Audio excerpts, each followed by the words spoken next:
From the Tennessee Valley Weather Channel, this is your evening update. Hey, good evening, folks. That frigid cold is coming back in a big, big way. We're going to be back down to the 20s as we head through tonight and into tomorrow morning. In fact, that's paving the way for those light snow showers as we head through late tonight and into tomorrow. So we'll be watching that. Dusting, quarter of an inch, half inch at most. I really don't think this is going to be too impactful. Maybe an isolated slick spot here or there on the backcountry roads, but I don't think that's going to be too impactful as a whole, right?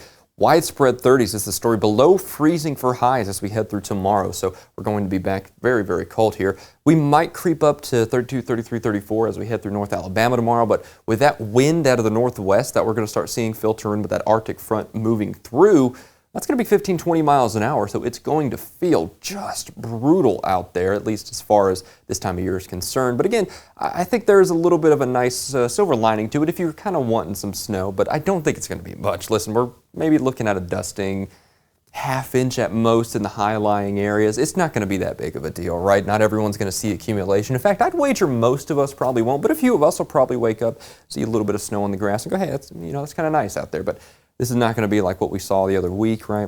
Nothing like that, right? This is just a nice little treat here to go along with the cold weather. And I think the cold weather, at least as a whole, the very, very Arctic air is the main story, right? This air came from Siberia. I mean, this is very, very, very Arctic air in a very literal sense. In fact, look at these lows in the lower teens, even upper single digits as we head through couple of those nights at times spotty across the area. Highs in the 20s. We do get back above freezing as we head through later in the week, but I think that's going to be only relatively warmer, right? We're not going to be talking actual mild weather. In the meantime, we need to know what we need to do here to get through these next couple of days, right? Checking on those family, friends, and dress warmly. Now, I don't need to tell you to dress with too many layers, right? We all know that. We want to bundle up here, keep our body heat as close to us as possible, but think about those relatives and friends that might not be so able as us to keep themselves warm. Let's check on them, right? Let's do that here. Pets and livestock, it's the same situation in some aspect, right? We have to consider the shelter aspects, the food aspects, and make sure they have water in a place that won't freeze necessarily, right?